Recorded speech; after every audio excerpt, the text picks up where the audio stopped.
Japan is home to one of the largest and most vibrant shoegaze scenes in the world today.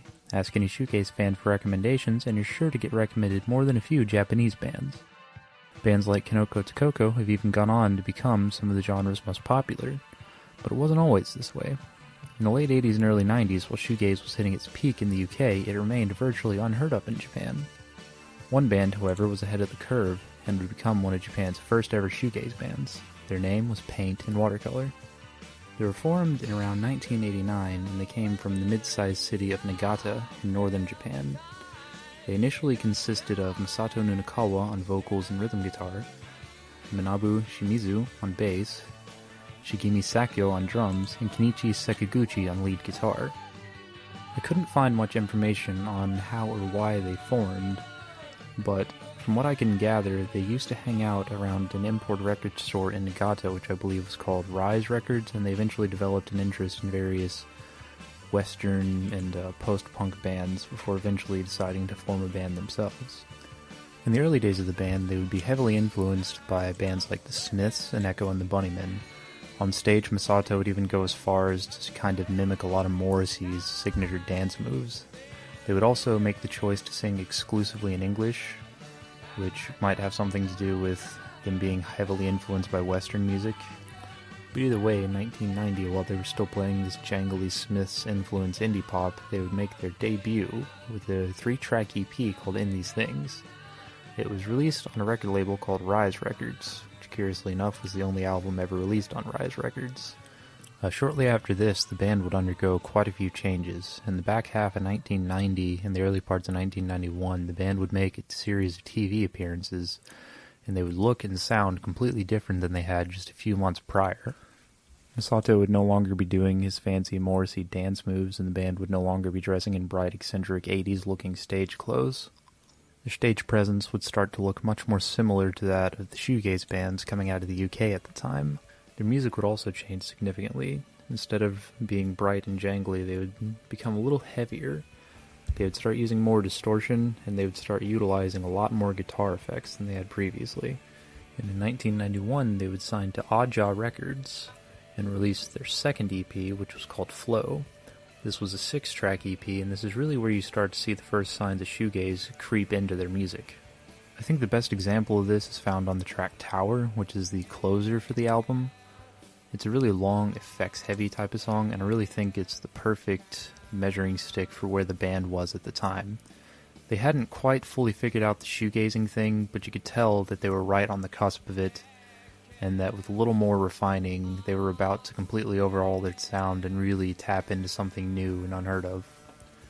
Off the back of Flow, they would tour around and make TV appearances throughout '91, before eventually catching the attention of a major label. And in 1992, they would sign with Invitation Records and make their major label debut with a single called Glare. On Glare, they would showcase even further development in their sound, relying even more on this new effects-heavy sound. The production was also noticeably higher quality than it had been on their previous EPs. There's a lot more overdubs, and it seems like there's been greater attention to detail paid to crafting a more unique sound. The production is much less dry than it had been on some of the previous releases, and shortly thereafter they would finally release their debut studio album, Unknown. Now, Unknown is what I would consider the first true Japanese shoegaze album. While some bands had previously released individual songs you might consider shoegaze, this is what I would really call the first front-to-back album that you could really label shoegaze. All you have to do is listen to the opening track, The Sweetest Sugar, and you'll immediately know what I'm talking about. Once the guitars hit you, there was no denying that shoegaze had finally arrived in Japan. Now, stylistically, I would consider this album much more in line with a lot of the earlier shoegaze with bands like Lush and Ride, than like the washed-out haze that My Bloody Valentine would do on Loveless, but it's still very much undeniably shoegaze. Now, the band themselves would utilize some interesting techniques to achieve this sound. Kenichi Sekiguchi would make use of some interesting guitar techniques that would give this album a highly unique guitar sound. Firstly, he extensively used a 12-string Dan Electro guitar to record distorted lead guitar riffs, whereas normally these types of guitars would be used for clean, jangly rhythm parts. Secondly, he made use of a sustainer device called an E-bow that allowed him to let notes ring out endlessly without strumming. On the track The Sweetest Sugar, this effect was combined with distortion to create some truly crazy sounds that I don't think I've heard many other bands really replicate. In a way, it's kind of a running theme that each track on this album has its own unique little guitar trick. For instance, on the song Melt, they use a continuous tremolo to kind of give this song a very floaty sort of sound. The song You Are Here utilizes traditional shoegaze glide guitar, very Kevin Shields-esque. And the guitar on the song I'll Be Your Eyes has this washed out haze that kind of gives it a very otherworldly sort of feel. In the rhythm section, Manabu's bass lines and Sakyo's drum beats kind of come together to give the album a very energetic, almost bouncy sort of feel. Manabu's bass lines remind me a lot of the band Ride. He doesn't often play root notes, instead he kind of chooses to create a melodic counterpoint to the guitars, which I feel gives the music a little bit more depth. On drums, Sakyo seems to be a bit of a heavy hitter. He really likes to throw in big fills just about any chance he gets. It's almost like he's holding back at times. Now, by far the most polarizing aspect of this album is going to be the vocals and the lyrics. Masato and Kenichi were the ones credited with writing the lyrics, and it's clear that neither one of them was 100% fluent in English at the time. When Masato is singing, he will also occasionally mispronounce some words, and at times he'll say the words with a bit of an odd tempo that a native English speaker really wouldn't ever use. Personally, I don't find this to be that big of a deal. To me, it actually kind of adds some charm and depth to the music and makes it a little more interesting than if he was saying everything in perfect English with perfect grammar. But at the same time, I can understand how that might turn some people off to the music just a bit. Now, when it comes to the content of the lyrics, it tends to be pretty straightforward. It's mostly love songs, breakup songs, that sort of thing. It's not really that hard to figure out what they're trying to get across, even if there is a little bit of a language barrier. Now, after Unknown was released, the band would undergo even more changes. Between 1992 and 1993, Invitation Records would shuffle them down to a sub-label called XEO Invitation that mostly focused on dance music and stuff at the time. See, not at all the type of music that Paint and Watercolour was making. Manabu would leave the band and he would be replaced by a guy named Masayuki Maruyama. They would also stop singing in English and switch over exclusively to singing in Japanese. Masato and Kenichi would work out a new songwriting dynamic in which Masato would write all of the lyrics, while Kenichi would write all of the music. It isn't clear what the reason for these sudden changes were, whether it be label pressure or purely artistic and personal reasons, but the band wasn't going to be the same going into 1993 as they had been going into 1992. Their final album, Velocity, was released in 1993. While it's a great album in its own right, stylistically it would tone down many of the shoegazing themes of the previous album. They would take a more straightforward alternative rock approach to this album, with some elements of shoegaze and jangle pop, and even emo, I would say, sprinkled in at times. On a technical level, the band sounds tighter than they'd ever been, which makes the fact that this was their final release that much more disappointing. On guitar, they would use many of the same tricks that they had on the previous album, just with a few less effects, 12 strings, E-bows, that sort of thing. But one noticeable difference, I would say, is that the guitars were layered and overdubbed quite a bit differently.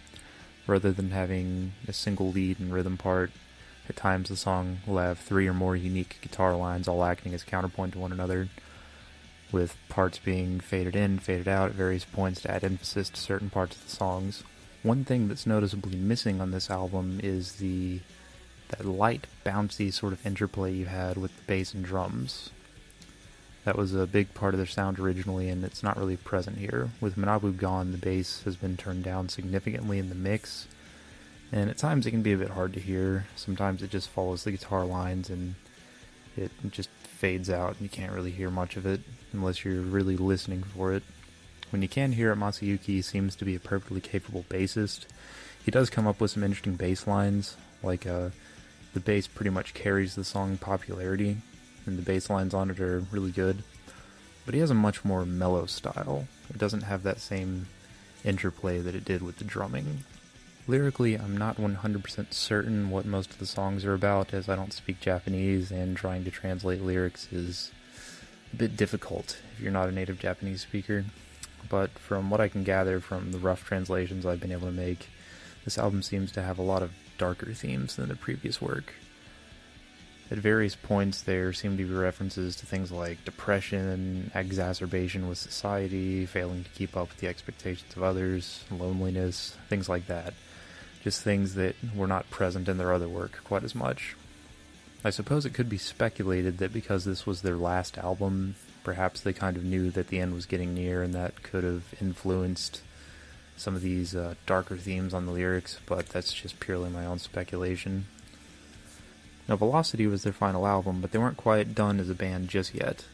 They would make 2 appearances on XEO Invitation's compilation album series Dance to Noise. One song would be a cover of a Kinks song called See My Friends, and the other would be their final original song, which was titled Unknown. No relation to the album. Unknown is by far the darkest sounding song they ever released, and it seemed to indicate another potential style shift for the band. The song itself is a little more in line with what you would hear from other bands that were on the XEO Invitation label at the time, so you could speculate that perhaps it was a attempt to change their sound to fit in more with their surroundings, but that's just purely speculation on my part, once again. Either way, the band wasn't long for the world, and it would be the last thing they would ever do. One of their last shows was playing a Christmas party at Climb Records, which, in a way, that's a bit of a fitting end for the band.